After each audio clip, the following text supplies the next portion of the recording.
नमस्कार, मैं रूपा राय, आपकी हिंदी अध्यापिका मल्हार की प्रसिद्ध कविता मत बांधो लेकर आप सभी के समक्ष प्रस्तुत हूं। तो चलिए आज इस बेहद खूबसूरत कविता की दुनिया में उतरते हैं और इसके गहरे अर्थों को समझने की कोशिश करते हैं। ये कविता हिंदी साहित्य की एक बहुत ही बड़ी और महान कवयित्री महादेवी वर्मा जी की एक कह सकते हैं बहुत ही सुंदर और गहरी रचना है। आइए देखते हैं कि इसकी हर एक पंक्ति में, हर एक शब्द में कौन सा गहरा संदेश छिपा हुआ है। तो सबसे पहला सवाल, आखिर ये कविता है किस बारे में? इसका जो केंद्रीय भाव है वो है स्वतंत्रता के लिए एक शक्तिशाली आग्रह। ये हर तरह के बंधन के खिलाफ एक आवाज है, चाहे वो बंधन हमें दिखाई दें जैसे शारीरिक, या वो जो हमें महसूस होते हैं यानी मानसिक। कविता का शीर्षक ही देखिए, मत बांधो। अपने आप में इसका पूरा का पूरा दर्शन समाया हुआ है। यही इसका मूल संदेश है। ये दो शब्द असल में पूरी कविता की आत्मा है। ये एक तरह की मार्मिक विनती है कि किसी भी चीज को उसके स्वाभाविक रूप में ही रहने दिया जाए। अब बात करते हैं कि कवयित्री अपनी ये बात हम तक पहुंचाती कैसे हैं। वो प्रकृति के बहुत ही जीवंत, बहुत ही खूबसूरत उदाहरणों का इस्तेमाल करती हैं, जो कि छायावादी कविता की एक खास पहचान भी है। और इन्हीं उदाहरणों से वो हमें बताती हैं कि जीवन, विकास और सपनों के लिए आज़ादी इतनी ज़रूरी क्यों है। कविता की ये जो पंक्तियां हैं ना, ये सपनों की पवित्रता पर जोर देती हैं। ऐसा लगता है मानो कवयित्री सपनों को कोई जीती जागती चीज मानती हों, जिनके अपने पंख होते हैं, अपनी एक रफ्तार होती है, और यही स्वतंत्रता के लिए उनका पहला और सबसे मजबूत तर्क है। तो यहाँ पर ये जो प्रतीक हैं, इन्हें समझना बहुत ज़रूरी है। सपने यानी हमारी महत्वाकांक्षाएं, हमारी आकांक्षाएं।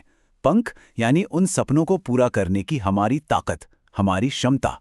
और गति यानी जीवन की प्रगति और उसका सफर। तो सोचिए, सपनों को बांधना किसी पक्षी के पंख काटने जैसा ही तो हुआ, जो उसे उड़ने और आगे बढ़ने से हमेशा हमेशा के लिए रोक देता है। अच्छा, अब सपनों के बाद कवयित्री अगला तर्क क्या देती हैं? वो उदाहरण लेती हैं सुगंध का, यानी सौरभ का, जो अपने स्वभाव से ही आजाद और एक तरह से क्षणभंगुर होती है। एक बार खुशबू हवा में फैल गई तो क्या उसे वापस पकड़ा जा सकता है? नहीं, वो नामुमकिन है। सुगंध की ये जो मिसाल है, ये बंधन और स्वतंत्रता के बीच के फर्क को बहुत ही खूबसूरती से सामने रखती है। देखिए, बंधन हमारी क्षमता को रोकता है, विकास को दबाता है और जीवन में ठहराव ले आता है। और वहीं दूसरी तरफ स्वतंत्रता, वो स्वाभाविक अभिव्यक्ति को जन्म देती है। वो बहुत कीमती है और वही तो दुनिया में सुंदरता और जीवन का निर्माण करती है। किसी भी कविता को और गहराई से समझने के लिए यह बहुत ज़रूरी होता है कि हम उसके रचयिता को भी थोड़ा जानें, क्योंकि किसी रचना को समझने के लिए जब हम उसके रचनाकार को समझते हैं तो हमें एक नई ही दृष्टि मिलती है। तो ये है महादेवी वर्मा जी। वे हिंदी साहित्य के सबसे सम्मानित कवियों में से एक हैं, और उन्हें तो आधुनिक युग की मीरा भी कहा जाता है। उनका जीवन और उनका काम दोनों ही बहुत बहुत प्रभावशाली रहे हैं। महादेवी वर्मा जी का जन्म उत्तर प्रदेश के फर्रुखाबाद में हुआ था। वो हिंदी साहित्य की एक बहुत ही प्रसिद्ध कवयित्री थीं, और कमाल की बात यह है कि उन्होंने बच्चों के लिए भी बहुत कुछ लिखा। साहित्य में उनके इस जबरदस्त योगदान के लिए उन्हें प्रतिष्ठित ज्ञानपीठ पुरस्कार से भी सम्मानित किया गया था। तो चलिए, अब तक जो हमने समझा उन सारे धागों को एक साथ पिरोते हैं। हमने सपनों की बात की, प्रकृति के उदाहरण देखे और स्वतंत्रता के विषय को समझा। अब देखते हैं कि इन सब का सार क्या निकलता है। इस कविता का जो केंद्रीय संदेश है, जो इसकी आत्मा है, वो ये है कि किसी दूसरे को बांधना, चाहे वो कोई पक्षी हो, कोई विचार हो या फिर कोई सपना हो, वो असल में इस दुनिया की सुंदरता और सृजन की क्षमता को ही सीमित कर देना है। जब हम किसी की स्वतंत्रता छीनते हैं तो हम सब के लिए इस दुनिया को थोड़ा छोटा, थोड़ा कम कर देते हैं। और ये अंतिम पंक्ति इस विचार को बहुत ही शानदार ढंग से हमारे सामने रखती है।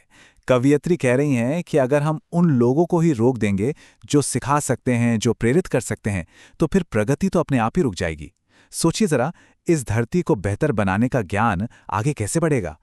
और इसी एक गहरे विचार के साथ मैं एक सवाल सबके लिए छोड़कर जाना चाहूंगी।